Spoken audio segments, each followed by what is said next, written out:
Good evening, everyone. Am I audible?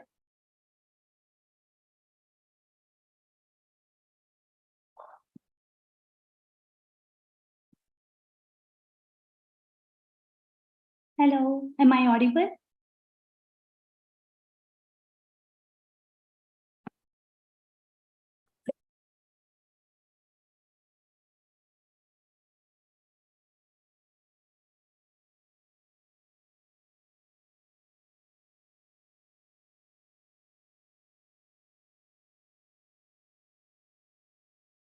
Unmute. Yeah.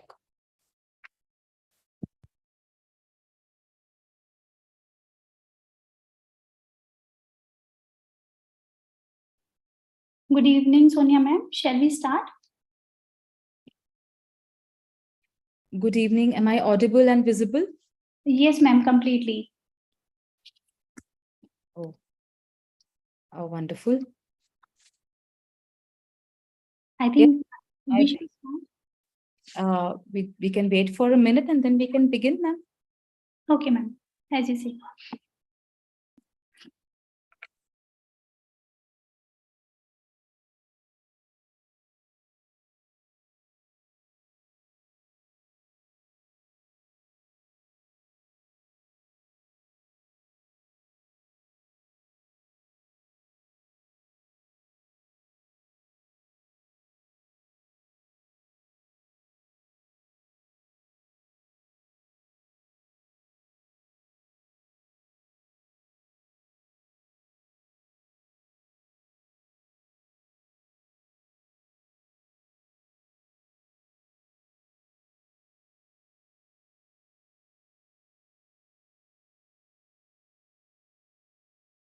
Good evening, our esteemed guests and all dignitaries present in this online seminar to celebrate World Youth Skills Day from around the world. I extend a warm welcome to each and every one of you to this online virtual seminar. It's a pleasure to have you all gathered here today, embracing the power of technology to connect and learn together. In today's rapidly evolving world, it is imperative that we empower our youth with the necessary skills and knowledge to shape a transformative future by investing in their education, fostering critical skills, and providing opportunities. In this webinar, we intend to deliberate the plan of actions towards skilling youth for a transformative future.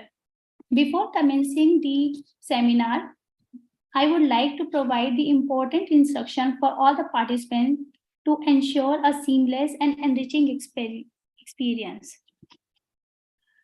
Webinar duration is for 2 hours.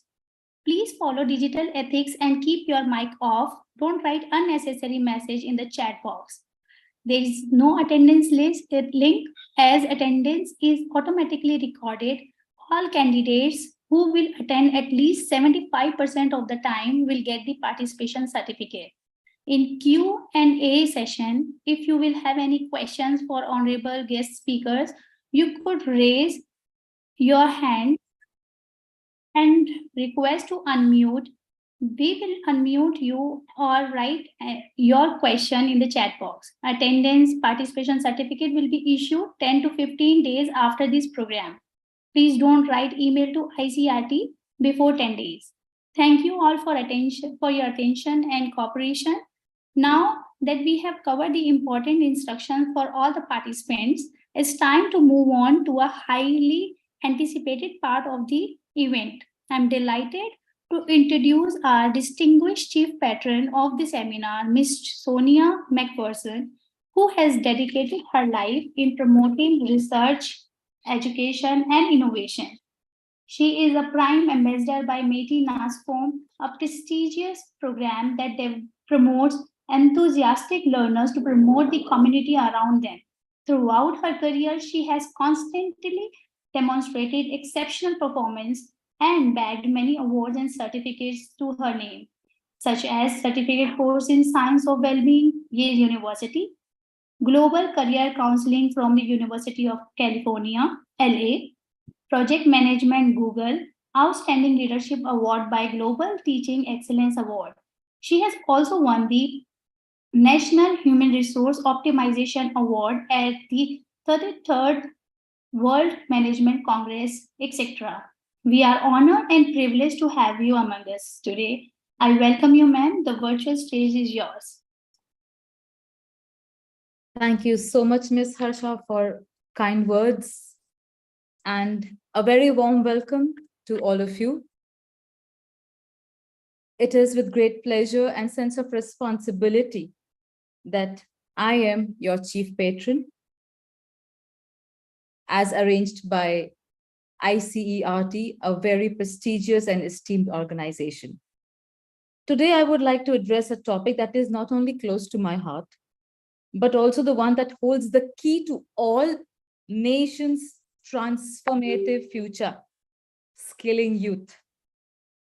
We live in a rapidly changing world where technological advancements and globalization are reshaping societies and even economies.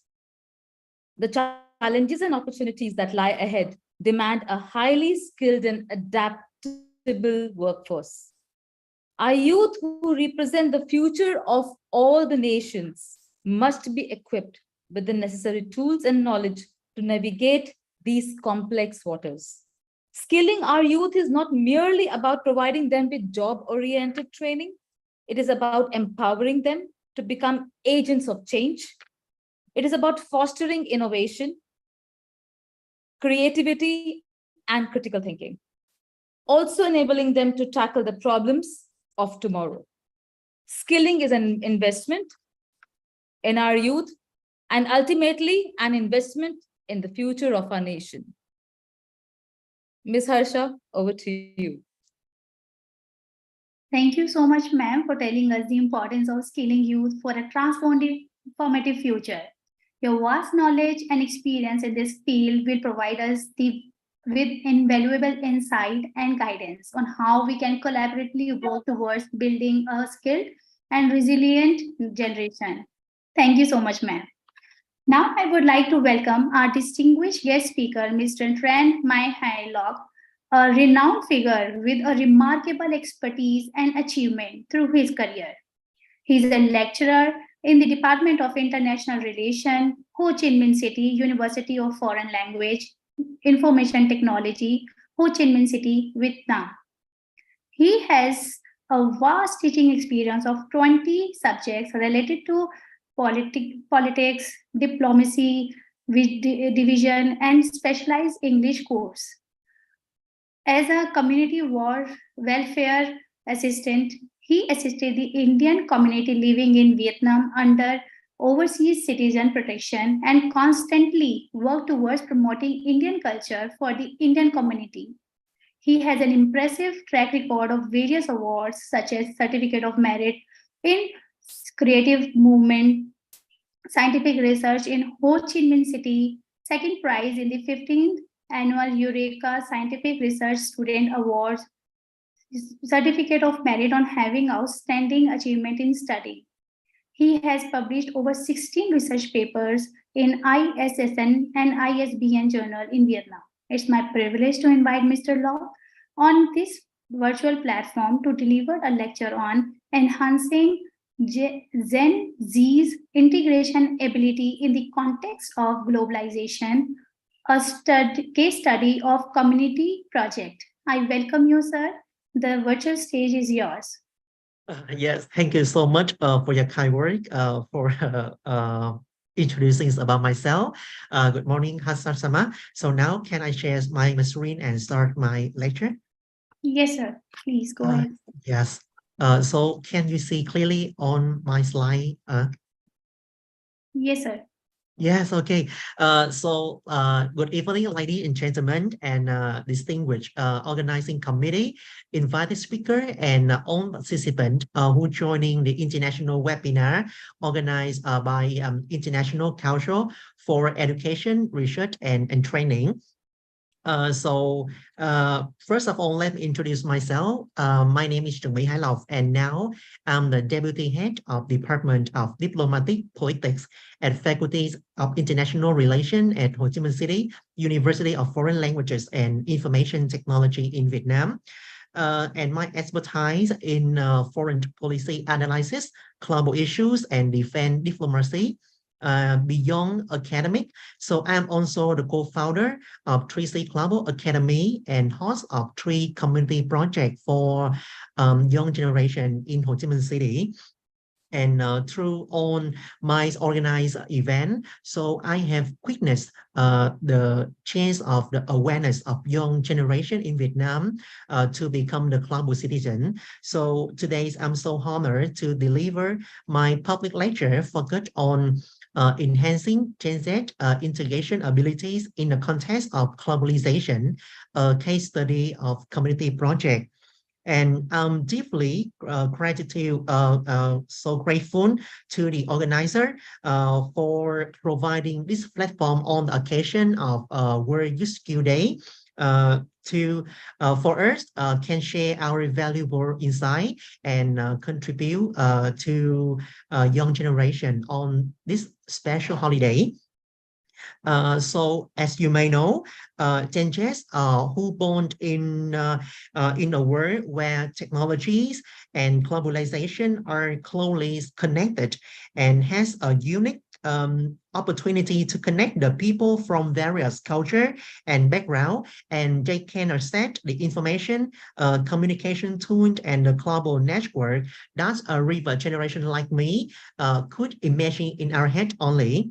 And we can easily see and appropriate the cultural differences in our interconnected world. And Gen Z must handle these differences with care, kindness, and empathy, building good relationship and working together with all the people in around the world, whether in person or online, is so essential for current young generation. And integration abilities go beyond simply tolerating and coexisting with each other. So it involves appropriating and understanding the different culture, belief, and the way of life. So when Gen Z develop integration skill, so they can gain and upgrade the critical thinking. They can expand their knowledge and then network, so they can become better. They can easily adapt with new owned environment, work effectively with the team with people on around the world, and find innovative solution to global challenges and become the global citizen. So in my opinion, I think enhancing integration ability among Gen Z is so beneficial and crucial for them to develop professional success and in the global job market. So on the enterprise, highly value and high appreciate to evaluate individual who can navigate diverse work environment, collaborate with international colleagues, and communicate effectively across the culture. So I think Gen Z is not in Vietnam, but also in all around the world. They lack of the abilities and the chain to enhance and upgrade their integration skill to have them can become the global citizen. And participating the community project is so important for Gen Z to develop on their skill and fostering interaction abilities, promoting diversity, inclusivities, and the people, especially I focus on the Gen Z and the young generation. They can foster across the cultural understanding and cultivate a sense of the global citizenship, so they can try to find out some strength inside them to contribute to the global citizen. In my lecture, so I will focus on three main case studies that I want to share with all of you. Two inspirational projects for young generation that I have organized over the past 2 years, and community courses for training integration skill for the student in Ho Chi Minh City, and one community festival in Hồng Ngự City, Đồng Tháp Province in Vietnam, and the project prove the transformative effect of the community engagement on Gen Z for empowering them to contribute actively to our interconnected world. And this project gives the valuable insight into strategy for enhancing integration abilities among the youth.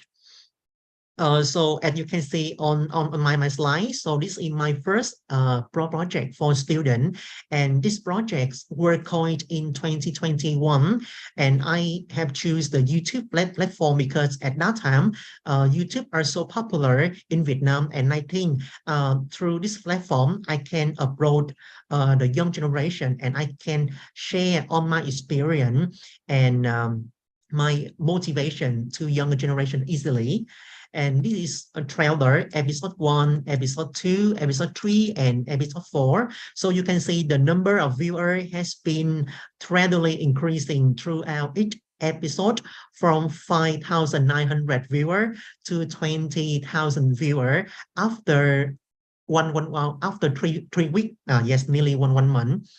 And the main content is focuses on life and work experience I had gained over the past 10 years to have the young generation can step out of their comfort zone and dare to challenge themselves. In this project, my target audience is focused on the student and young generation who need in pursuing their plan, because sometimes young generation they lack of skill and they lack of the orientation from the expert or from the people who have the numerous experience. So I think through this community project, I can approach them and help them can find the strength inside, and they can do something to step out their comfort zone. And my project had reached approximately 1,000 actual individuals. And after that, I organized one practical activity for 200 people. And I invite some KOL, some artists, some experts come to my event and to share the experience with all the students who join this practical activity. And the second project, I have to TikTok last year, because TikTok is so popularized platform. It's not in Vietnam but also in around the world, and young generation like from the children, a teenager, and especially me. Yes, we often use the TikTok to update on the useful information, somewhat trending around the world. So I think TikTok is so easily approach the young generation to share the experience to all of them. So I organized a new project, and like the previous one, so I also launched only 4 episodes only. And like the previous one, so you can see about the number of viewers on the TikTok has been gradually increasing throughout the trailer to the episode 4. From the trailer, only 12,000 viewers from people, and after 4 episodes, so the viewer up to 55,000 people. And the main content is to guide the emotional healing strategy after the life obstacle and offer support and resources to cope with the peer pressure, because I think peer pressure is so important that on young generation on way face with this thing in their life, and assist in providing the guidance and direction for the future orientation with the framework call to action. I can do it and you can do it too. So if you have something you cannot do it, you can share with everyone. You can share your feeling. You can ask the expert. You can ask everyone in around around you. So they will give you some advice and they can help you make your dream come true. And this project, I have reached approximately 10,000 actual individuals via this platform. And after that, I become the mentor for 5 student project, and now they have learned on this platform and it's so successful. So after 2 previous inspirational project, so I and 4 my college have established the non-profit company to launch some community courses for international skill for young generation and especially the student in Ho Chi Minh City. And over the past 2 years, so we have organized 16 successful activities for 5 universities, 3 local agencies, and 2 non-profit organizations with free profit and have no cost for everyone, especially my vision and our initial goal. We want to reach out to and provide the support or assistance for the student from disadvantaged background and low skill worker in industry.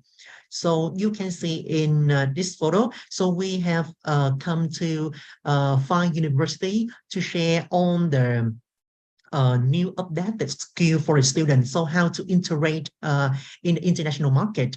So how to deal with the pressure, how to overcome your difficulties in your life, and how to improve your presentation skill, how to improve your negotiation. Is that yes, something like it. And for this image, so we have invited some KOL, some influencer come to our program to share the experience for young generation who want to become master of conference like MC. And here we invite some famous and some experts in HR from multinational country to share the experience for the people who are working in HR field. And here are 2 community projects. So we have provide 24 scholarship, free scholarship for 24 students to join our community courses. And after completion, so we issue the certificate and introduce them to multinational company in our network to have them can enhance their living standard, and they can work in the professional environment to change their career. Yeah. So next one, here are some photos that you can see on my slide. So here is sharing night. So after organizing the first inspirational project, so I organize one practical activities. So in this activity, so I will share on my experience and invite the student to share their story, and then we can spread the positive message to the people who are watching my project on YouTube. And here are community project 2, and 3 photo that we come to 2 local authority in Ho Chi Minh City to train specialized course for the people who are working in the fields of youth activity. Yes, and now I want to share the special community project that we are all organizing. So as you may know, Vietnam has 5 out of a total 294 cities from around the world recognized by the UNESCO as the member of the Global Network of Learning City, and 2 cities were officially listed in UNESCO Global Network of Learning City from Đồng Tháp province. They are Cao Lãnh and Sa Đéc City. So and Hồng Ngự City is the 3rd city of Đồng Tháp province. And in this year, we collaborate with the people committee in Hồng Ngự City to organize the community festival for the students from primary to high school on the occasion of the World Youth Skill Day. And the vision of Hồng Ngự City want to join and become the 3rd city of this province to become the member of the Global Network of Learning City. And our theme of the 3rd community festival in Hồng Ngự City, which the name is the Future Skill for Future Job. And we organize during 1 week from the 10th to 16th July, and the students from the primary to high school. And they have attended 7 specialized seminars for fake ideas, how to use the ChatGPT in their life and in their study. and game design to have them can imagine and draw some mascot and mimi. Yes, training them for specialized teamwork, presentation skill, and integration skill too. So the student will divide into 9 groups and select 3 mentors. So the first mentor specialized in the field of science and technology. The second mentor specialized in national branding. And the third mentor specialized in culinary art, tourism, and culture. So after that, they will choose 2 outdoor activities to visit some famous enterprise in Hồng Ngự City. So after that, the 9 group will compete to introduce their community project, and we will choose top 3 outstanding projects to develop into reality, promoting the province brand and fostering the lifelong learning spirit among the youth. And tonight is the gala night. We will choose the top 3 projects that we can develop into the reality. Yes, here are some photos you can see. We invite the famous chef come to this festival to share the experience about how to choose the good food, the nutrition, to have them improve their health, and you have the good mentor for study, working, and living. And he's like the mentor. The mentor will guide and help the children can develop their idea to become the big project. And he is the product of the student after attending the game design. Yes, and here the students are discussing about the community project, and he the critical thinking, and they can practice cooking some famous food in Hồng Ngự City. So upcoming plan in the next 2 years. So I and my college and my college want to develop the community engagement project for other provinces and the city in Vietnam. And from me, I will implement a project on the Vietnam sovereignties using by 4 languages to approach. It's not only the Vietnamese people, but also the foreigner can understand about the Vietnam sovereignties. And next, we will organize a few community courses on non-violent communication for low-income workers in industry zone, because the low-income workers, so they easily appear the conflict in communication, and they don't know how to deal with the pressure and how to deal with the conflict in working. So we will come to the industry and organize the free course of all of them to give them the useful tips and how to deal with all these problems by non-violent communication.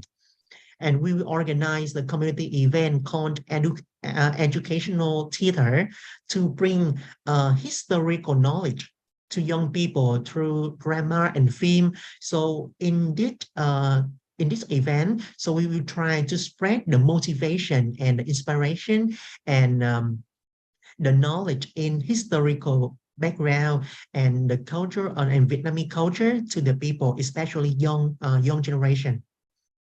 So now I would like to invite all of you to see one more community project from Vietnamese youth, and it's so the successful project organized by Vietnamese youth, and now they have spread the motivation and the successful model to another city, another province in Vietnam to protect the environment, to increasing awareness of people to save the earth, to save our life, and to eliminate on factor that affect to the water pollution.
Yeah, so you also know that water pollution is not only in Vietnam, but also all around the world, all the country and around the world. So I think that increasing awareness of people, especially the young generation, is so important.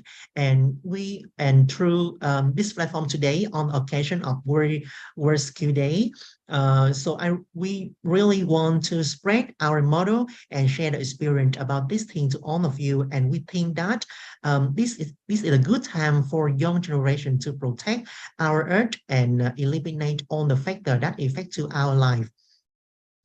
Next one, and in the conclusion, thank you for all your listening, and I'm confident that our collective effort will shape the brighter future for Gen Z and the future generation. And here's my context. I'm so believe that we have tried to give and contribute the valuable insight, and especially I think that we can cooperate to organize some virtual activity for the student between this country to have them can enhance, improve, and upgrade their interaction skill to easily adapt and with the global challenges and to become the global citizen. And once again, thank you for your listening. Thank you so much, sir, for such an insightful and thought-provoking lecture, which has left an indelible remark on all of us present here today. Yes. Through your lecture, you shed light on the challenges the younger generation faces in an increasing interconnected world. You eloquently highlighted the importance of fostering integration abilities among Gen Z and shared the Yes. illustrious case study in community projects that successfully promoted integration, understanding, and collaboration. It was such an honor to attend your lecture. Yes. Thank you so Thank much, you. ma'am. Yes, Mr. Tran. Yes. Correct me if I am not able to pronounce your name, because your English was beautiful, but I think my Vietnamese is not up to the mark. Please correct me. So definitely, globalization has brought about tremendous opportunity and challenges. It has connected people from different cultures and backgrounds and perspectives, creating a diverse and vibrant global community, as Mr. Lord Tranche showed videos, in pictures, uh, before absolutely appalling and after it was overwhelming. And what a great work, the community that you brought together, sir, that they have done the work is absolutely remarkable. Uh, the Gen Z definitely have a unique ability to connect, adapt, collaborate. Their problem solving skills probably is very much effective in diverse environment. I think they are gifted somewhere down the line as compared to millennials, where I would call myself there. Their ability to integrate, they believe in inclusivity as you build your community course and the community festival, both in Vietnam, one in the Ho Chi Minh Yes. City and one in the Hong Nu city, is Yes. absolutely incredible. Your 4 episodes with TikTok, unfortunately, it is banned in India, connecting people and guiding them how to emotionally heal together, connect, and how to cope with the peer pressure, which I believe is the burning topic of today. I really enjoyed your slide with about the specialized seminars. The chat GPT is the talk of the town nowadays, and the face ID, the game design. I think you have the pulse of the Gen Z, and you know how to connect with them. And it was absolutely overwhelming to see the number of subscribers and the viewers that you have. And definitely a big round of applause. Wonderful work doing, and great work, great Yes. talk on the Youth Skill Day. Thank you so very much for your beautiful insight into the culture. Thank you so very much. Yes, thank you so much, ma'am. And yes, I want to say something that because now we live in the world with the development of technologies and the political change increasing daily. So I think that the student is not in Vietnam, I think, but all countries around the world are facing with some challenges and some change daily. So we really want to organize some community project that to bring the people connect together, and then we give them some skill, we give them some tip to easily adapt with on cultural differences, especially discrimination we have to remove, language barrier we have to remove, and we need to give them the chance to spread their voice, to enhance their voice on some social issues or some the global issues that we find the final solution that all the government can apply to change our life. I think so. So I think in the future, so my companies or my situation can collaborate with your organization to organize some webinar for the Indian student or other student about this framework on this model, because we really want to give all the model to the world. Yeah, thank you so much. Thank you for you and the organizer to give me a chance to share all my experience and all my organized project. Thank you so much. Ms. Harsha, I would like to add 2 more points because Mr. Lotran wants to really connect, and the enthusiasm and the zeal with which he is expressing his views is actually binding me. First of all, I wish the global leaders are listening to you with, we need to cross the barriers of language as you have crossed, and you are on this platform. And secondly, definitely from India to Vietnam. Yeah, that's right. Because I have 3 experience to work for Indian mission in Vietnam. So I love India so much. And now I'm doing the doctoral thesis focused on in India too. So I think that I have a big love to India.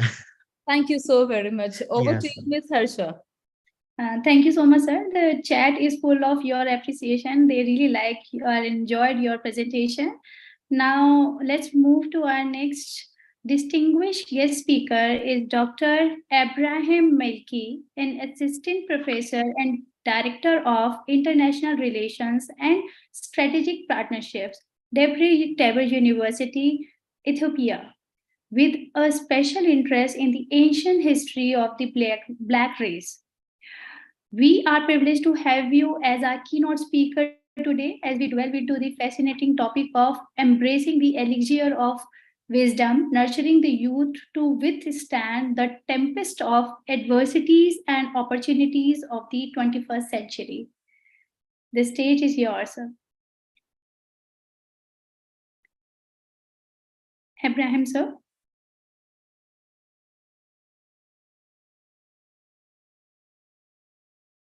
Are you with us?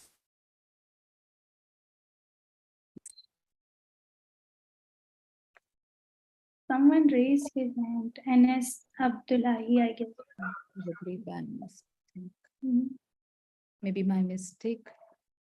We'll give Dr. Abraham a moment to connect.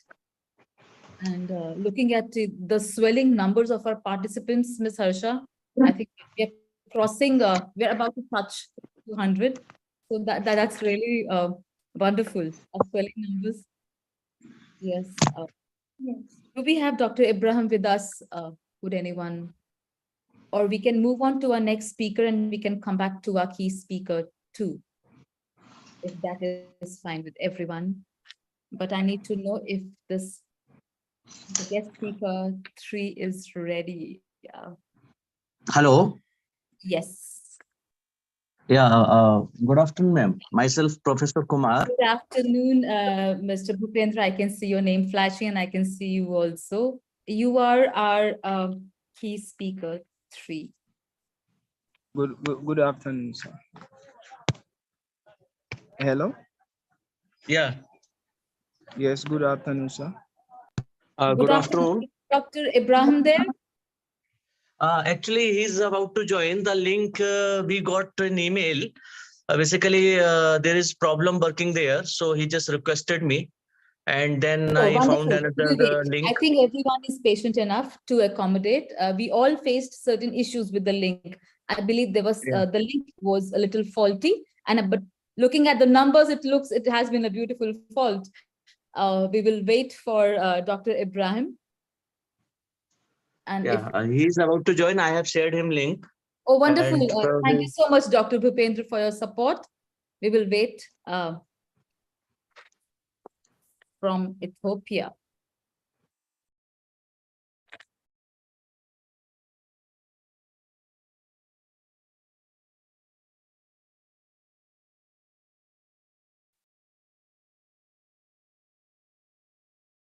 My eyes don't move away from the chat box. Look at the response, Ms. Harsha, that Mr. Lotran is getting. I think he I needs think to sir check. has joined. Ibrahim sir has joined. Are you there, Dr. Ibrahim?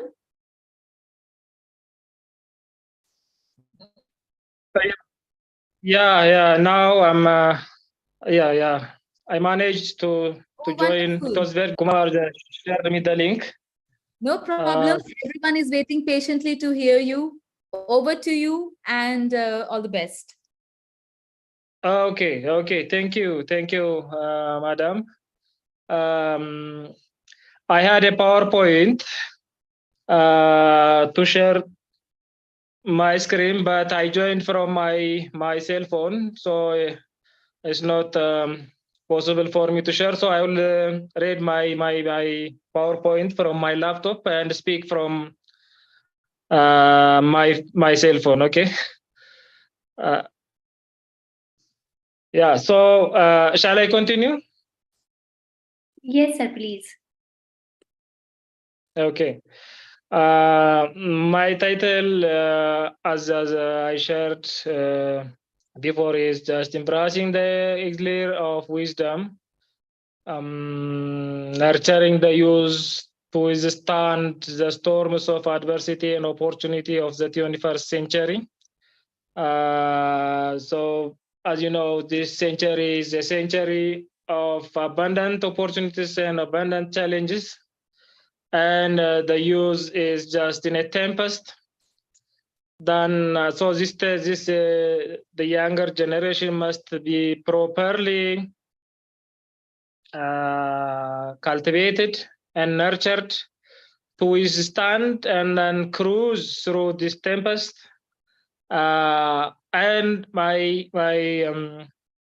recommendation is that the user can successfully cruise through this tempest only with the help of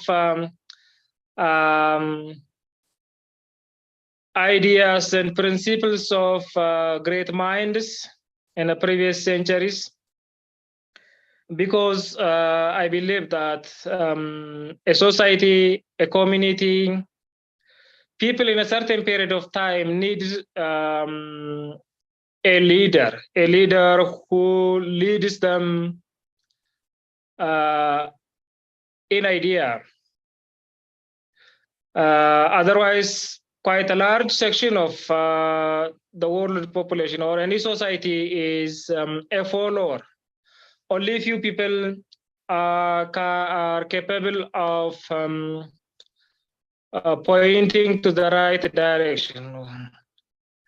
Quite a large number of us are just followers. So great minds, great writers, great philosophers, and great personalities in the past, I believe, are the true leaders. So the content of my talk are just a line from Shakespeare, from Measure to Measure, and Hamlet, another line from Hamlet, just as pilots, as examples for us. How can these great people shape the mind of the younger generation? So two lines from two different plays of Shakespeare are taken. I also take a statement from Mark Twain about critical thinking. An experience of Helen Keller is also included in my talk. B.B. King's melody, lifelong learning is also taken. I also take a statement of life principle from the philosophy of Seneca. These are my topics. So it is an unparalleled privilege to gather and embark. And I thank you very much, first of all. It's because I joined late. I start directly jump to my presentation. I'm sorry for that. I thank you very much for giving me this chance. I also thank Dr. Kumar who gave me this opportunity to be linked and connected with you. So it is a real privilege to join with you. It is an era defined by ceaseless changes and limitless horizons that lets us embark upon the transformative odyssey, drawing inspiration from the luminous minds of great writers, great philosophers, visionaries, and great personalities.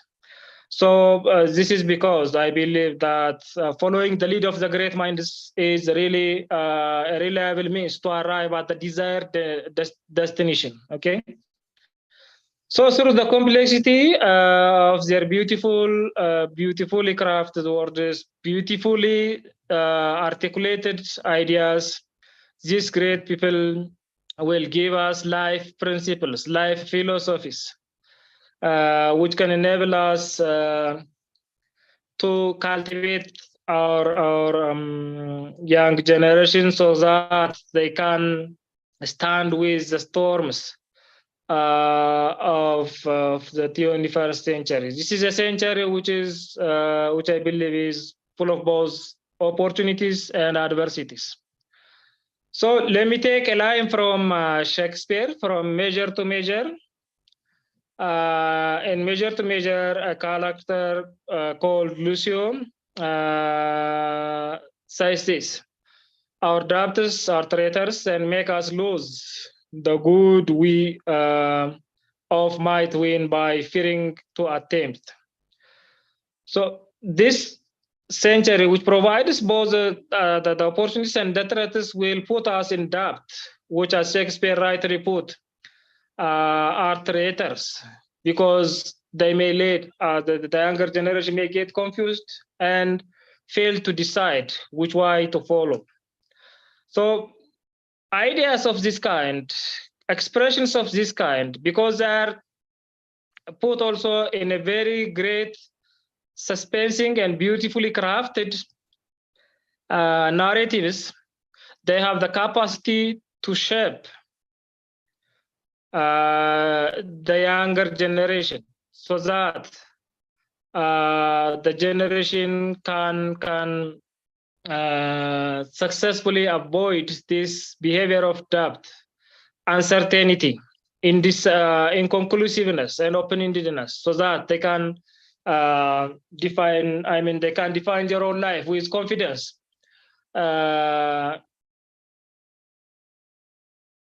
So exposing the younger generation to the great works of this kind, I believe, is a good mechanism of cultivation the younger generation so to the vast expenses of the 21st century. In this era of exponential technological advancements and an interconnected global society, it is imperative that the fires of ambition and courage that burn brightly in the hearts and minds of the younger generation, which propels them towards the realization of their dreams. So the point is that exposing to great works, exposing to great narratives will help the younger generation to follow the lead of these great minds. Unless we have a leader, it's highly unlikely for a generation to successfully go forward. The other point that I brought as an example at the sample text, which can shape the minds and the perspectives of the younger generation for the 21st century, is that From Hamlet, we find Laertes is asserting, and he says that above all, to thine own self be true. Being true to oneself is one of the great lessons that we learn. Unless we are true to ourselves, there is no meaning to be true to others, because our conscience always asks us, or always fires us if we are not true to ourselves.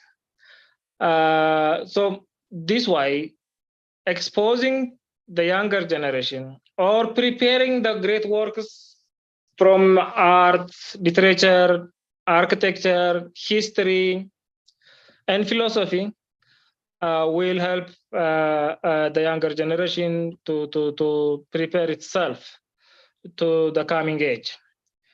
In a world ensnared by the discord of competing voices and the relentless pressures to conform, our youth must strive to attune their inner voices, forging an unbreakable connection to their true selves. We have to find ourselves.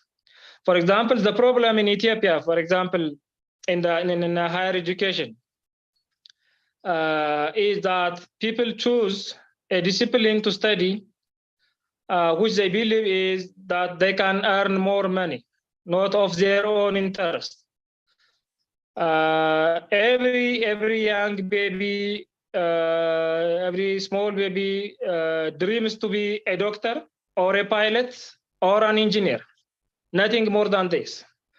People choose, or the younger generation choose this disciplines not because they are they go with his or her internal inclinations, but because he or she believes that he can earn, they can earn more money in these areas than in the others.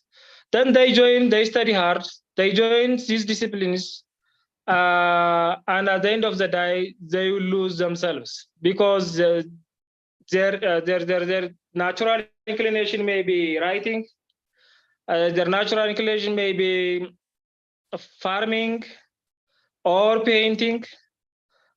So unless we are true to ourselves, unless we lead unless we follow the leads of our inner selves, it's highly unlikely for the younger generation to succeed. So helping the younger generation to follow the lead of his or her inner self is one of the prime lessons that we can learn from Hamlet's above all, to thine own self be true. I choose this literature and philosophy and the experience of great personalities because these things are easier to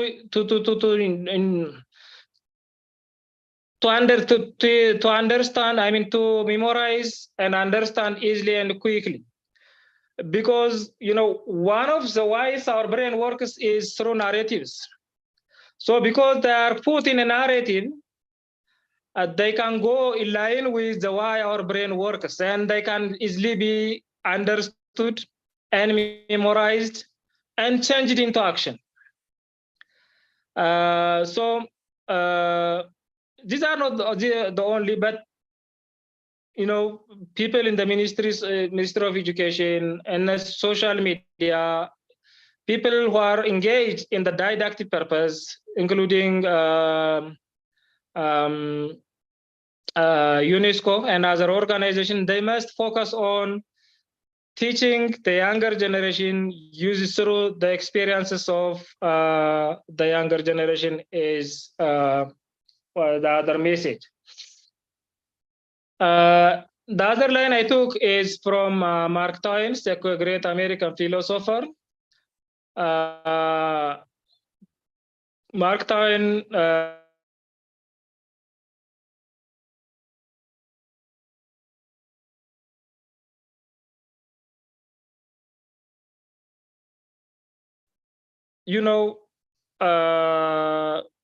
they are the individuals who are always change agents, where the majorities are the followers. Unless we have individuals who can go beyond the flock, is highly unlikely to bring a change, because the majority is a conformist. The majority is always a follower. So it's time to pause and reflect, because if it is in line with the majority, the world will never go ahead. So Taiwan continues to say that these words, like the resounding trumpet call, signals us to cultivate the invaluable skills of critical thinking. Critical thinking, especially in Africa. If a foreigner comes, for example, the British comes to Africa and tells every ethnic group that your neighboring ethnic group is your enemy, and we Africans rise up and then fight with our neighbors. It is through this divide and rule policy that Africa is fighting. In fact, the world is fighting through the divide and rule policy of the British. We Ethiopians fought for 50 years with Eritreans, who are our brothers. We have been fighting the last 3 years with the Tigrayans, again, who are our brothers. We have 2 Congos. We have 3 Somalias. We have 2 Sudans. We have a number of divisions across Africa, because we are foolish, because we do not think critically, because critical thinking is not developed properly in Africa. Whenever a white man comes and tells us that this is your enemy, we accept it as a universal truth and rise up and then fight with each other. Then our resources will be reserved for the coming generations of the Western world. Congo is the richest nation in the world. Its total wealth is estimated to be $24 trillion, which is much higher than the total wealth of the United States of America. But the people of Congo are now living in refugee camps. Why? Because we are fighting each other. Why? Because we are not thinking critically. Because critical thinking is not given a place. So the younger generation can prepare itself to the coming generation, to the 21st century, if he or she spends or invests some of his time or her time on critical thinking, not on on conforming what we have today. So we have to have a mechanism to think critical, to evaluate what is going on around us. That is what we can take from Mark, and there are a number of philosophers. I'm bringing these 4 samples. So my recommendation is that the younger generation must be exposed to the works of great people like Mark Twain. The other thing is that the one that we learn from Helen Keller, right from our childhood, we used to learn from Helen Keller. She is both blind and deaf, but she was able to learn. So everyone in the world knows Helen Keller and understands, learns better if something is given in relation to Helen Keller, is my point. And the lesson that we can learn from her experience is unity and collaboration and partnership. The mosaic of challenges and opportunities that adorn the tapestry of the 21st century, the virtues of collaboration and celebration of adversity emerges as pillars of strengths. Collaboration and celebration of adversity, in fact, because problems are usually can serve as springboards to move further in the front. So Helen Keller, the remarkable deaf blind writer and activist, speaks eloquently of the transformative power of unity, stating that alone we can do so little. Together we can do so much, she says. So these kind of great ideas can easily get deeper into the minds of the younger generation if they are taught in amalgamation ways with great personalities like Helen Keller. In the tapestry of the human experience, the threads of unity and collaboration weave together to create a symphony of progress, resonating with the potential to transform societies and transcend boundaries.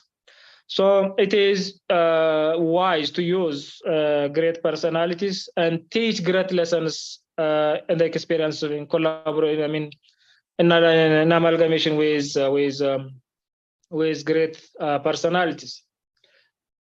The other thing that we have to teach the younger generation is just to help them be lifelong learning. Yeah.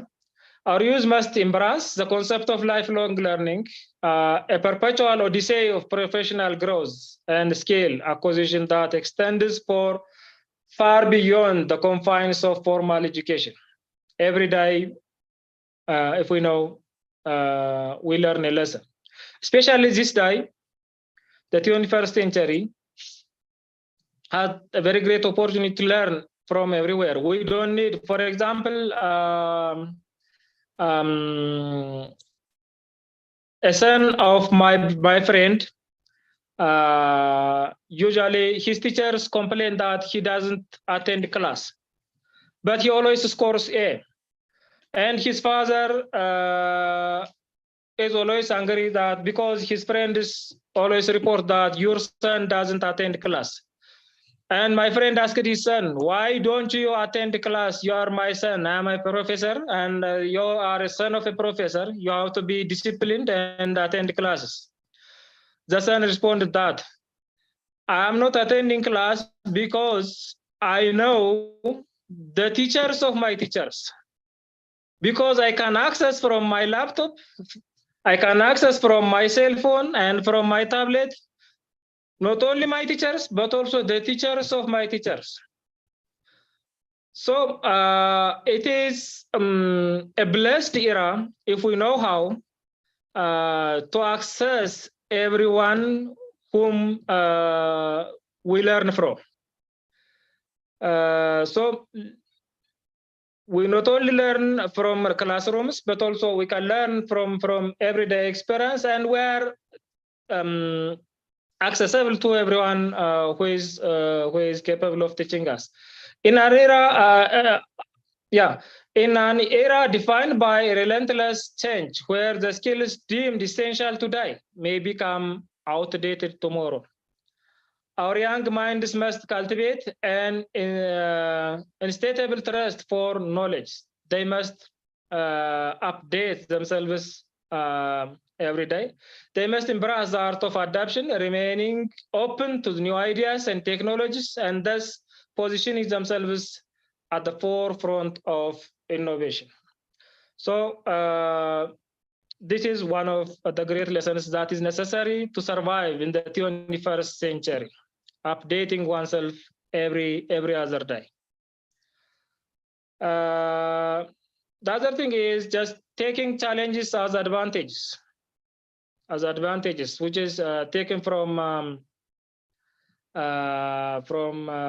Seneca's belief. The challenges and opportunities that unfold before our youth in the vast panorama of the 21st century may seem intimidating at the beginning, overwhelming their sheer magnitude, but they can serve as springboards because we here in Ethiopia we have a saying that a gold can be gold if it is tested with fire.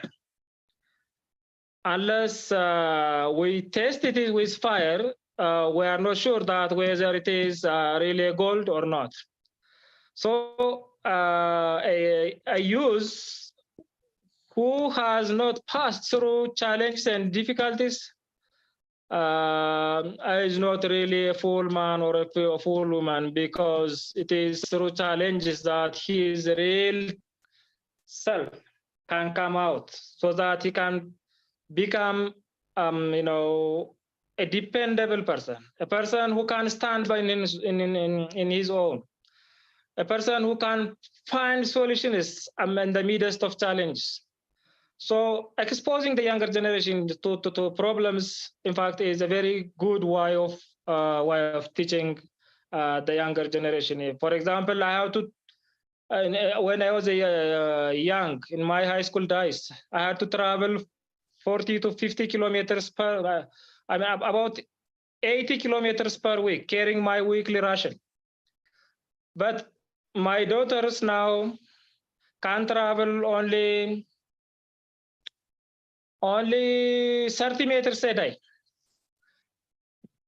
Just in front of my door, their service car comes and picks them up, and then they will go to their school, sit down there, and come back home. And the total distance they travel is not more than 50 meters a day. But whenever I think of these things, and I'm always afraid, because my daughters can't stand against any challenge, because and in their ages, I used to travel the whole day. I used to keep cattle. I can carry very strong materials. So exposing academic difficulty was very elementary for me.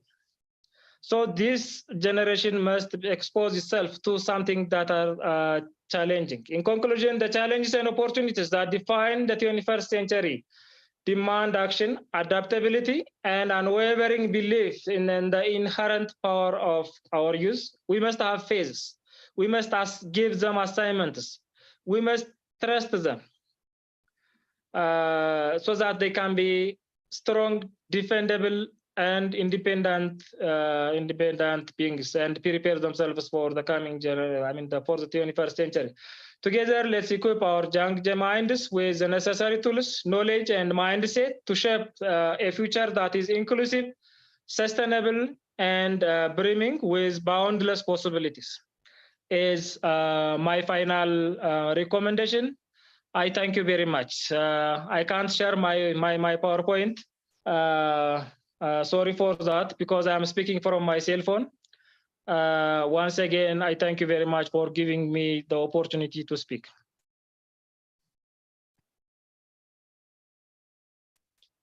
Thank you so much, sir, for your wealth of knowledge and experience in youth development and international relations. Through your captivating lecture, you shed light on the challenges that today's youth face in the ever-evolving landscape of the 21st century, and also describe the importance of critical thinking with a beautiful example of Helen Keller. Skills of collaboration and cooperation as a need of an hour. The wisdom you shared will undoubtedly impact all of us, inspiring us to become resilient and adaptable individuals. Thank you so much, sir, for such an informative session. Over to you, Sonia ma'am. Thank you so much, Ms. Harsha. I think you have taken away the words that were lined up in my mind, in my mouth for Dr. Ibrahim. And Dr. Ibrahim, despite all odds, you are here speaking your thoughts, which were prepared. Your hard work is here on the platform with over 200 participants, and that is definitely applaudable. Technologies are at our beck and call, yes, but they can give us trouble. I can see many participants typing out here. We understand, but looking at Dr. Ibrahim, I think it's the resilience and the necessity to be there where there is will, I believe, stands as a front runner. Mentioning Mark Twain, mentioning the play by Shakespeare, mentioning Helen Keller, I think you have left no domain untouched when it comes to growing, learning, wisdom, and as your topic is talking about, mentioning about the elixir of wisdom. Definitely, I second your thoughts when it comes to introspection and your instance about a visitor in a country like yours, and people getting carried away. And the critical thinking needs to play a very vital role in the new generation. We need to withstand the challenges on the basis of the skill that we possess. And definitely your emphasis on critical thinking is applaudable. With that, I would like to sum up Dr. Abrahams that wisdom, often regarded as elixir of life, actually encompasses more than the knowledge alone. Thank you so much. Over to you, Ms. Harsha. Thank you so much, Thank you. ma'am, for beautifully summarize the session. Now, our next guest speaker is Dr. Bhupendra Kumar, who is a professor in the Faculty of Business and Economics, Reputable University, Ethiopia, having over 17 years of experience in academics, research, and administrative positions. He is a gold medalist for MPhil in Economics from BU Jhansi. He has shown his excellency and power of wisdom in various internationally funded events such as Oxford University, UK, Rural State University, Russia, European University Institute, Italy, etc. He has worked as a resource person for the Security Exchange Board of India, SEBI, Ministry of Corporate Affairs, India, and empaneled for the Indian Institute of Corporate Affairs, IICA, for investor and financial awareness for the Government of India for almost a decade.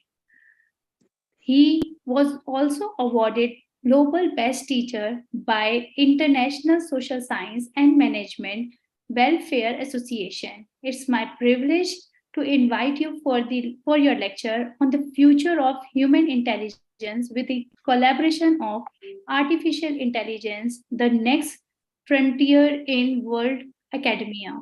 I welcome you, sir. Thank you, ma'am. Am I audible? Yes, sir. Okay. Thank you for your kind words. Thank you, ICRT, and thank you everyone who's joined for this session. Myself, Professor Dr. Kumar, and as I requested ICRT, I'm moving for last some weeks, transiting country to country. And unfortunately, I did not have my PC with you. So I requested if you can play the PowerPoint from your side. I am just going to present my sessions through mobile, and you just play the PPT that you have from your side. Is this possible, ma'am? Sir, did you share it with any of with the ICERT team, or where it Yeah, is? I shared this to everyone, even to Dr. Sandeep. I shared it. I emailed to you, and they promised me that their team, they will play that. I am just asking. Let me Okay. give a moment. Even I shared to the ICIT secretary and chairperson also. Okay, sir. Give me a moment, please. Sir. Okay. Yeah, it's got it. Yes, sir. Please go ahead. Okay, so you playing directly online, or now it's more visible. Yeah, thank Sir, you. it is from the backend, so you can just tell next slide, then they'll just change the slide. Okay, that's nice. That's nice. And thank you everyone again. My presentation today, it will, I just try to keep it little philosophical. And what I'm just trying to say, what I will just try to present, it's a different perspective. But though I believe now there is era of AI, artificial intelligence, there is a generative information, you can generate everything. So it's very challenging for humans, even if they are intellectual. The most affected people on the Earth planet now, they are intellectual people. Previously, they were the more blessed people, but they are under the more threat after the AI has come. The work that intellectual people can do, basically, it will be done. It will be shared with the artificial intelligence. And how we are facing the most, I think, safe people, those in Earth planet, are the entertainer, because AI cannot entertain you. AI cannot make you laugh. AI cannot make other things, but intellectual people, they are in threat. And why we are come and what will be the future? This is all my way. Okay, so what I'm trying to, I have a 30-minute to say, and I will keep it a evolution, how we evolved, and the way where we are going. This is kind of journey. So the title belongs to the evolution of word academia and industry 4, a futuristic approach in the era of AI and machine learning. And this is the first PPT it's showing. I have affiliation with Deborah University, but currently I'm in another country in Rwanda. It's a very beautiful country, one of the smallest. It's a Kigali now. And I came here just for a visiting professors, some seminar. And the Ethiopia is basically the cradle of the civilization. I should emphasize this word. Cradle of civilization means everybody is knowing. If we do not go some religious perspective, if we go and believe the some scientific approaches, archaeological survey, then people believe that we all evolved from monkeys, we are evolved from. There is a total journey. So Ethiopia played a human role. Even the oldest skeleton that's ever is found, it is in Ethiopia. I visited, actually I've been working there, so everybody has visited there. So this is the theory, this is the all people, not only the one species, even the earth, it's evolved. So ma'am, can you make it second slide? Okay, in this PPT is just showing it's a beautiful country. It is the only country, that second highest point in the Africa continent. Once upon a time, there used to be the glacier also. That's famous for their religious, their unique leaderships. That's famous for Skeleton Mountain. It's famous for everything. So I'm pleased to work with that. Can you make it another slide? Next one. This is my office view.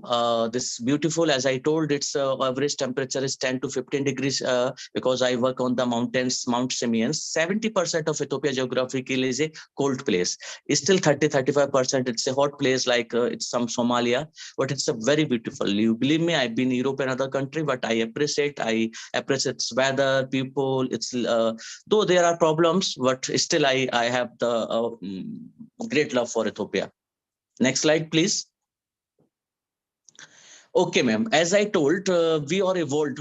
If I make it short, long story short, among around 200,000 years before, some people they may debate that Zimbabwe, they may say it is the KwaZulu, they may say it's the Congo. It may be the debate over the region, but everybody agree that it's the Africa only where the humans got evolved from monkeys and other neothers and this. And the phase out they evolved. It doesn't mean they pumped out to Europe, pumped out to Asia, or pumped out to America, Latin America. And last place, if you see, that is the Madagascar, the neighboring country of the Africa. And the latest archaeological survey proved that the journey started around Zimbabwean area and it finished around Madagascar, the same region. So people actually got pumped out in the different phases. Suppose during 8,000 years, 10,000 years, so people migrated different area and their skin got changed, their way of working got changed, their skill level got changed, and they become different by appearance only, but still they are the same by the way of neuron working, by the they are of intellectuality. Intellectually, basically we can debate, but by the way what they are the same by DNA, but what they behave, it is the different because of the geographical cultural evolution. So it's the same. This is the history of our Earth planet. And obviously there are so many civilizations we can debate over there, but we will consider humans as a one unity. Vasudev Kutumbakam, the earth is the one, so I will make humans as a one. Ma'am, next slide please. Okay, so now my theory starts. Everybody is now agree that we are living the era where we have the decimalization. We know the value of pi. We know the value of even if you are going and exchanging the currency, it is up to the 8 decimal. For $1, they are putting 8 decimal. It is very recent only. Even if you see 40-50 years before, banks even were not able to calculate in decimal. What happened now? Everything is happening into a decimal with the help of computer. What the science evolution basically is the another side of the art, and art got evolved in different era. Like if you see in Egypt underdevelopment mind, I made it little short, and I will be focusing on modern era. So we had in mind, first we got the developed of our art. The art basically how to perceive our universe, how do we perceive our environment. So this is the art, our separate individual perception on our art. And art basically converts the community, and community gets converted to the country. So we had a different art. And as we know, geographically we bound, this is the one reason Africa could never become, because they were always the geographical bound people. So okay, in short, human got 20,000 years before underdeveloped sense of self, and the only skills they needed that time was the survival, group hunting, caves living, etc. And then as the era civilization got started, the skills need also got changed. Ma'am, can you make it second? Next slide. Now you see Egypt civilization, Mesopotamia, all these civilizations, people, by the way of art, they learned how to make the things symmetric, how they learned how to make statues, totems, they learned how to make forming settlement, honoring ancestors, and start rituals. Forming settlement and start ritual, basically, it gave them the sense giving respect to their older ancestors. And this is the way we make our own religions. We always try to defend, no, our ancestors are more better than your ancestors. It means we believe our ancestry. So this is in our DNA, and this is the reason we conflict over the period of time. And this is the main reason. Though we should honor our ancestor, we should honor our history, but this is our part of the DNA. This is not the long lasting. This will not ever be working. The society is changing very fast. We have to change our way of thinking. We have to change our honor our ancestors and everything. But yeah, still, this is the way we come from. Ma'am, next slide. As we can see, this is the Egypt. People is still debating. They are the aliens. They come on Earth. They do not agree to believe that all this symmetry, all these the dimensions, geometry, mathematics. When we are building the pyramids, obviously it's not the one science. It's the arts. It's the maths. It's the geometry. It's everything there. Okay, it's civil engineering. Do you believe that in 5,000 years it was there? Yes, it was there. But how it worked, we will debate over that. So China, Europe, Asia, all these countries got evolved differently. Their mindset become different, and their way of thinking, their skills got different. What everybody somewhere 5,000 to 1,000 year, they were the similar. Now the 2,000 years before, human civilizations got skilled very fast. Ma'am, next slide, please.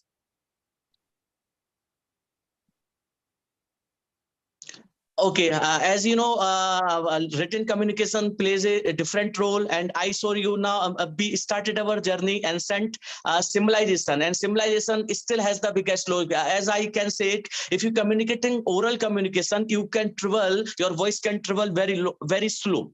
Okay, even to 2 meters you have to speak. But if you are symbolizing your language, you can communicate even if you are on moon. So what I mean to say, if you have a Zoom something, you can symbolize. So people believe the symbols basically played a different role in. There is a hieroglyphics. Some people debate over there with using symbol. Even when we are trying to communicate with aliens, also we are having the symbols theory. So we should not believe that our ancestors they were stupid. Rather than our generalizations, symbolization is better language than the oral communication, the voice communication. So we will have debate over this. I will make it as I told, I am a futuristic approach. Okay, so I will try to give my own opinion whether we are developed now or we were more developed in past. Next slide, ma'am. This is the same thing. Here I'm just trying to say India, there's the picture. India developed the education academia, different way. China also the different way. But all the communication, it was not limited to the classroom. It was limited. The skills were open in the sky. It means you were as open as your mind is open. You perceive the universe as your mind perceives the universe. The reality is nothing but your perception, the way you interpret it. So this is kind of the civilization in India and China we used to have. And I'm proud to be Indian because I have a little proud the way we used to think, the way is still the Western people, American, Latin American, they are accepting our philosophies.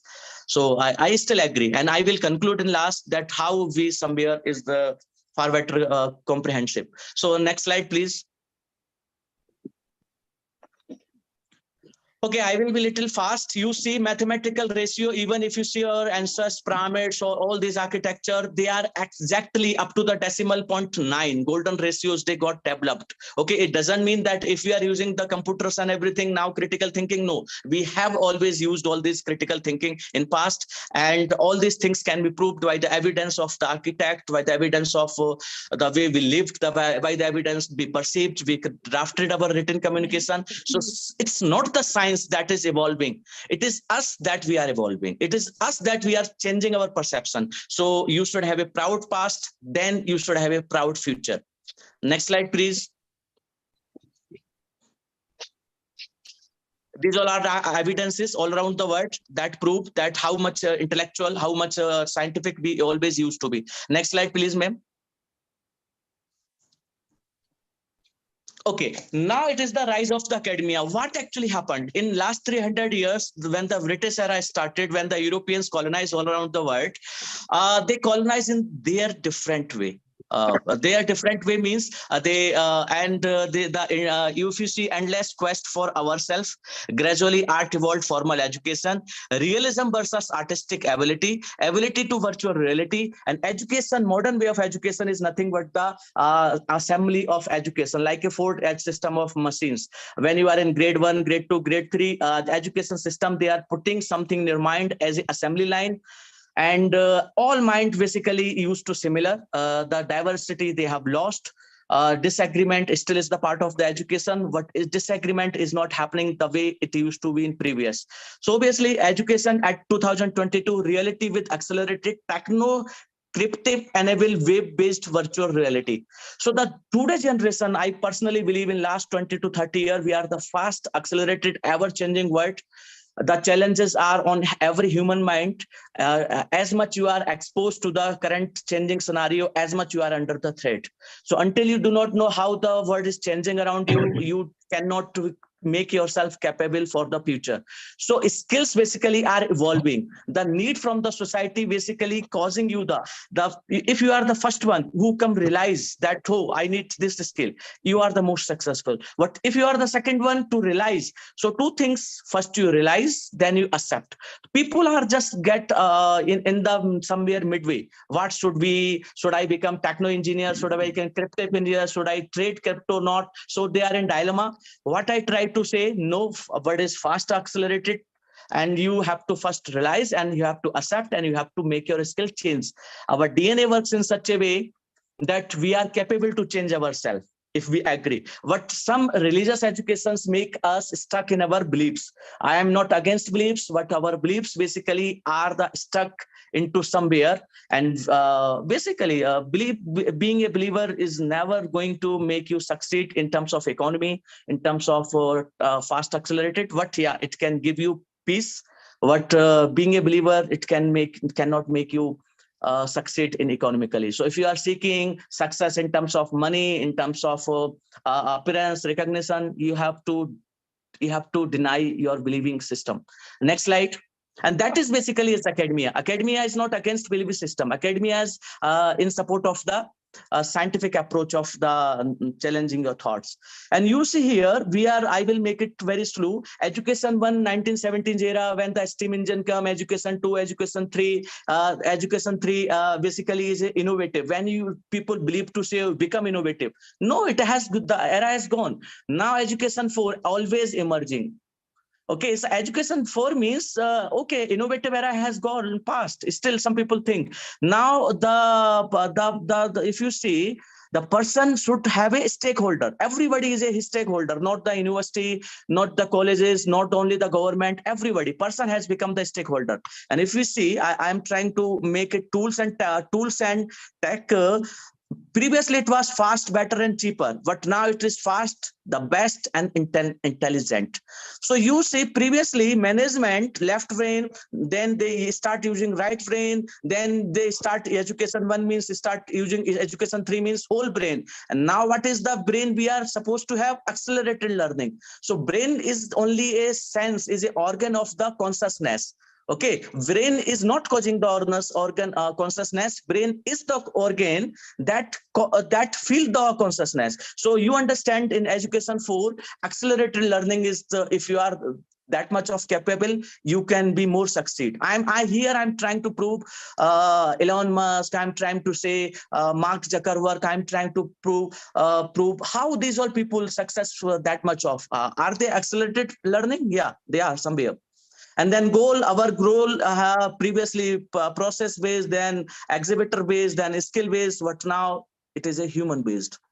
And lastly, the year, how it is categorized 1970s, 1990s, 2000, and it is current scenario. So we have to evolve much faster, or at least with the pace of the technology, science, crypton, lot of going around us. Next slide, please. So this is the summary. Already I have discussed how the education one, as I told you, in last 300 years, Europeans, colonizations, their educations become prominent all around the world. They even replace somewhat level, even Africa, Asia, some countries they diverge like China, but still almost all the world, all the earth planet, we have the same way. Okay, I'm making it again. All the earth planet, we have the same way when it comes to the research, when it comes to the output, when it comes to the PEO. Should we agree that our behavior should be the same? I somewhat had disagreement, but yeah, there is nothing to say. We all are belong to the one place. So next slide, please.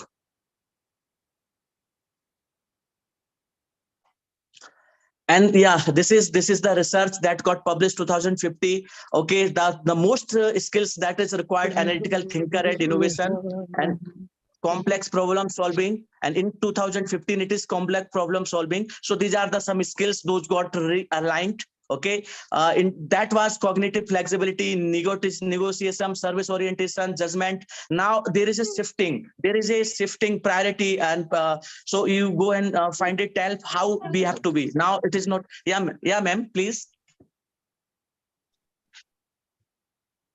Yeah, ma'am, last slide, I think. Can we move next one?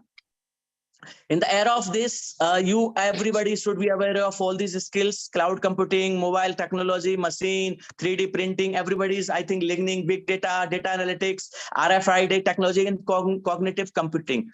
So these all are the evolving areas. If you are capable, if you have a little this kind of mind rather than art, some people still believe BA in art, Bachelor of Art. They are still, but they are the different kind of people. But if you are the scientific way of thinking, definitely these are the area we have your future. Next slide, please.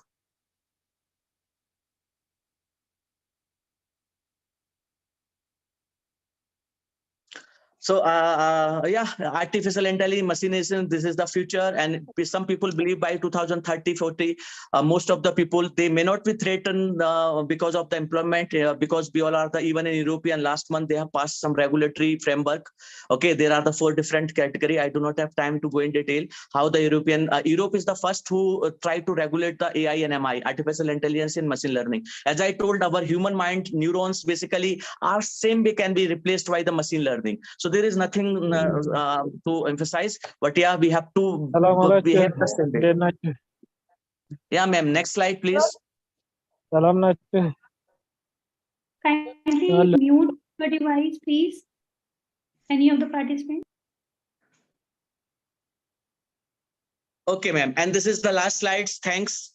And it's nice. I find it's very great opportunity for me. If I have this much of numbers to listen me, I hope I could convey the feeling that I had about the challenges of the future. Thank you. Thank you so much, sir, for such a philosophical enlightenment. This insight and idea you shared have left a lasting impact on the potentials of the collaboration. Your ability to explore the convergence of human and artificial intelligence with such clarity and depth was truly remarkable. The way you delve into the implications, challenges, and opportunities that lie ahead in the world of academia was both thought-provoking and inspiring. Thank you so much, sir. Over to you, ma'am. Thank you so much, Ms. Harsha. At the outset, I would first like to thank Professor Dr. Kumar for helping out his key speaker, sharing the link and helping him take his content and everything forward with whatever challenges he faced. You were there to step up and take it forward. Thank you so much. And that is the community that ICRT is looking at, collaborating and elevating each other. Thank you so much, Dr. Kumar. And Thank you, ma'am. definitely the insight into the landscape of Ethiopia was a visual treat. It was like traveling to a new country. We are Indians, and definitely it was wonderful. Not knowing that this is Ethiopia, anyone would have been mistaken for any European state. So thank you so much for making certain statements that yes, it is beautiful and the temperature is definitely friendly. I agree that the evolution is the pivot to the skill that we possess. Dr. Kumar, your convergence to this particular point was brought out very beautifully. Your futuristic approach is definitely appreciated. Yes, we have had a great past, and we all citizens, netizens of the human cloud, we are hoping for a fab future. Despite creating artificial intelligence, humans can never be replaced, because this artificial intelligence, as the name starts, is given by a human. Human mind is a curator. So the education version 4.0 definitely is the new experience, as you mentioned, with NEP 2020 coming into the schools and the higher education institutes taking it forward. I think no one else would have justified it better than Dr. Bhupendra Kumar. Thank you so much. And that brings us to the end of today's session. Very well timed. I would like to thank all our key speakers for keeping in mind the time, taking it forward, and probably giving us oceans and oceans and oceans of information and enlightening everyone here. Looking at the chat here, Ms. Harsha, I think there are so many praises, appreciation. And yes, on behalf of ICRT, I apologize if there has been any inconvenience in connecting. I would not say a wrong link was shared, but there were certain issues I could see. I think Dr. Pragnesh Trivedi was talking about some feedback. If you could just type it out in the chat box, because while the key speaker was up there, I was just going through. Thank you so much for, I think if all the key speakers would just look at the chat, I mean, the admiration, the adulation that is coming forward is absolutely limitless. If you take screenshots and share it with your friends on all social media, I think it will be overwhelming response for you all. Over to you, Ms. Harsha. Now we have reached an exciting point in our online seminar where we invite all participants to engage in stimulating question and answer session actively. This is your chance to interact directly with our esteemed speakers and delve deeper into the topic discussed. You can pose questions and share your thoughts through the chat box or the raised hand feature. Now I request Sonia ma'am to carry forward this session. Thank you so much, Ms. Harsha. Yes, the attendance is automatically calculated. As looking at, some of you had difficulty in joining. The attendance is automatically calculated. If you are attending 75% of the session, you are eligible for a certificate which is shared with you over the mail. And thank you so much for the applause. There is no feedback link as such. You can type out your query or anything you want to ask. The key speakers are available here to sort out any questions that you have, you want them to answer. Definitely the awards ceremony is we keep the best for last. Miss Goel, definitely it's there. It's very much lined up. I wonder we share the slides. I will check up with backend. I will check up with the ICRT headquarters, and we will revert to you. The certificates shall reach you in about 10 to 12 business days.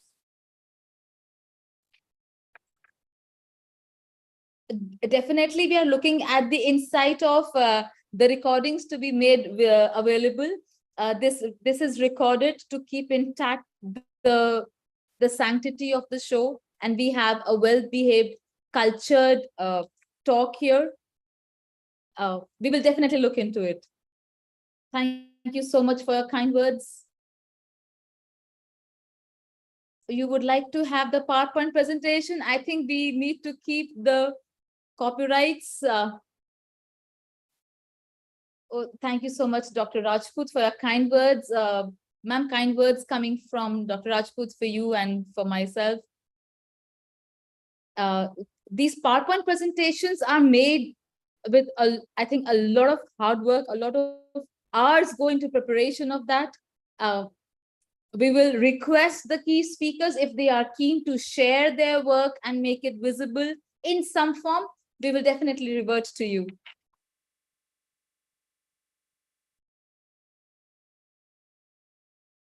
Mr. Maikano, I have noted your query. It is with me. I will take it forward. Yes, I know there's a huge demand for the PowerPoint presentations, probably to take it forward with their team in their organizations. That's another question regarding the certificates. You will get it in 10 business days. It will be there on your email.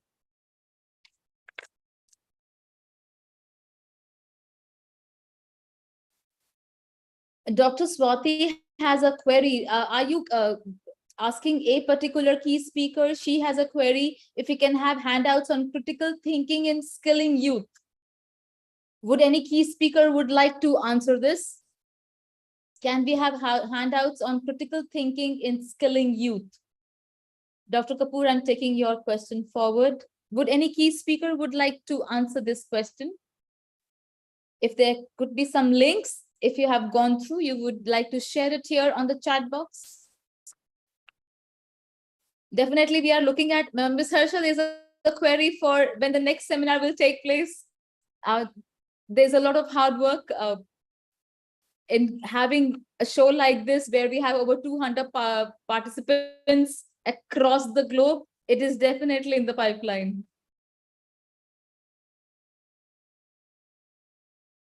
I think that takes care of most of the questions. We are just having a repetitive ones.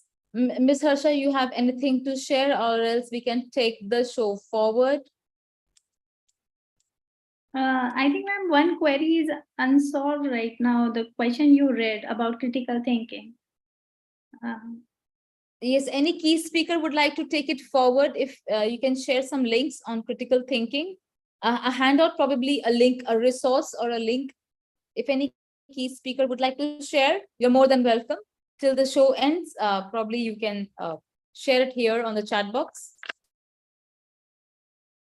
Thank you so much, Adamu. Definitely, it is educative. We all learn during these 2-3 hours that we are together. We all, it's an exponential learning curve for all of us. Definitely, Sahid, you will be intimated about the next seminar.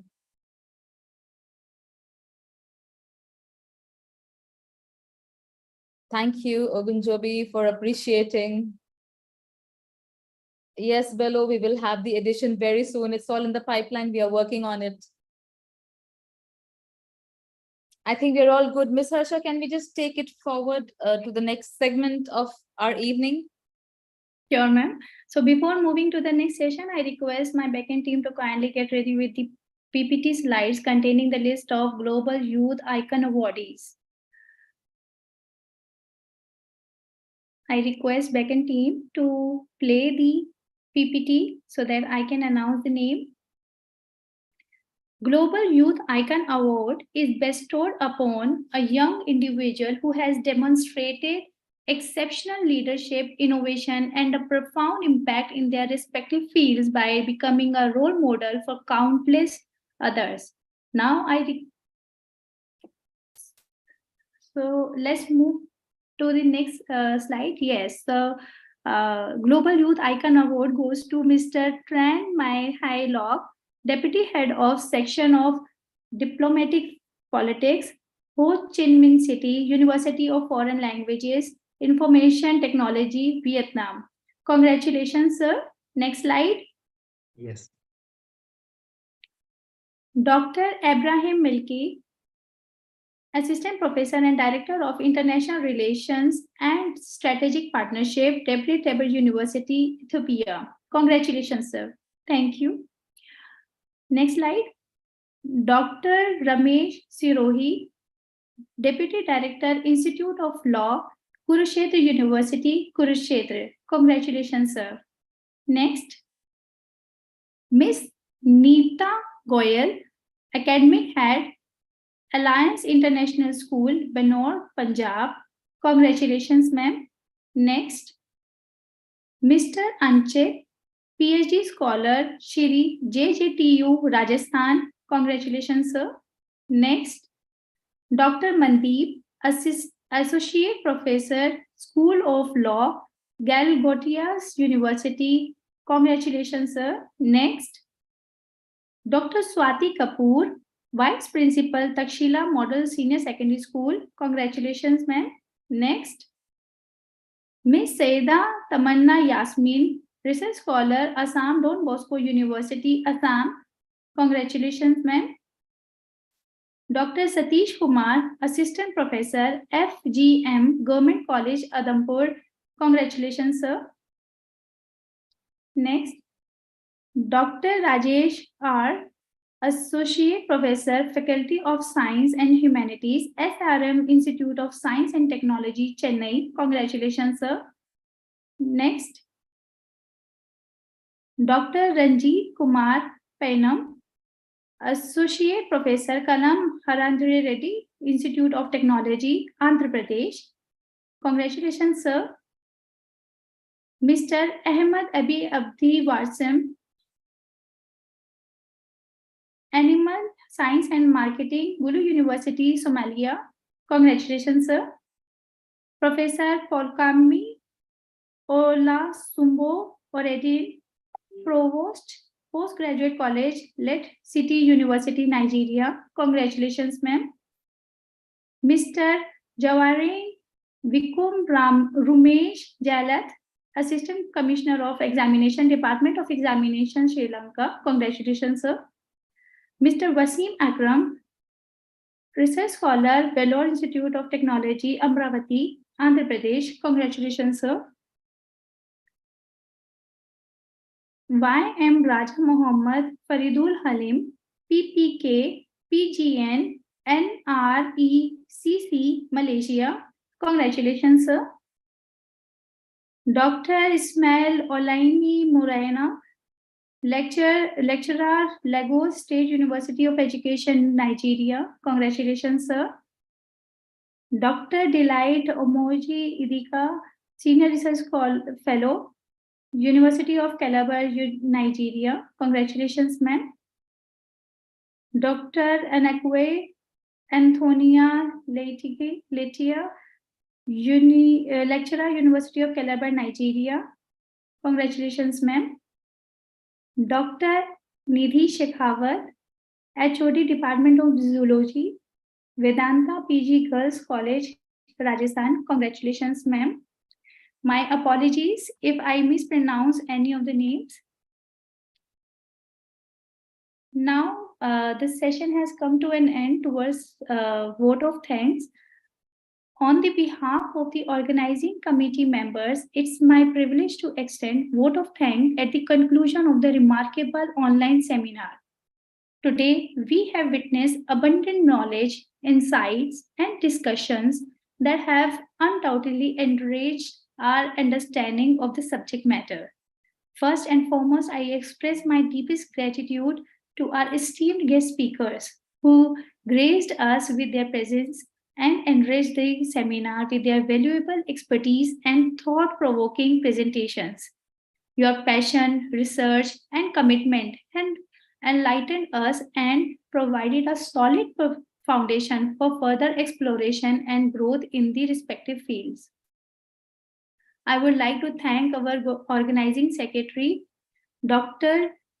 Sandeep Kumar, for your constant support, guidance, and giving me an opportunity to moderate the session. Also to the volunteers and organizing staff for their meticulous planning, coordination, and dedication throughout the seminar. A special thank to all the participants who patiently listened to the lectures, actively engaged in the seminar by asking thought-provoking questions and sharing your feedbacks. Your enthusiasm and active participation have made this seminar truly dynamic and memorable. I extend my appreciation to the technical team who worked tirelessly behind the scene to ensure the smooth execution of the online seminar. Your effort in managing the virtual platform, audiovisual setup, and troubleshooting technical issues have been invaluable. Last but not the least, I would like to extend my deepest gratitude to our esteemed chief patron. Your unwavering support, vision, and generosity have brought this event to fruition. You extended your invaluable guidance and resources from the beginning to ensure its success. Thank you so much, ma'am. Thank you Over to so you, ma'am. much, Ms. Harsha. I think no one would have concluded the way you put all your emotions and thoughts so beautifully. Uh, yes, coming to the end, and we are closing a little early today. We'll take it on a positive note. Skilling youth is not solely the responsibility of the educational institutions. It requires a collaborative effort between government, industry, and civil society. Skilling is a lifelong pursuit. The pace of change in today's world means establishment of robust vocational training programs, online learning platforms, and mentorship opportunities. Together, as educators, as learners, let's harness the power of our youth to equip them to lead us into a transformative future. With that, I conclude, and thank you so much, ICRT, for giving an impeccable platform to so many speakers with positive opinions, where we are taking world to a better level. I again thank ICRT for sharing the YouTube link here for everyone. Those who could not join early, it's here for you. You can just go through the chats and take that link, paste it in your browser, and we can open it. And heartiest congratulations for all the winners. You've done an amazing job in your own field in enlightening, empowering everyone around you, joining communities, and making this world a better place to live in. With that, namaste from India.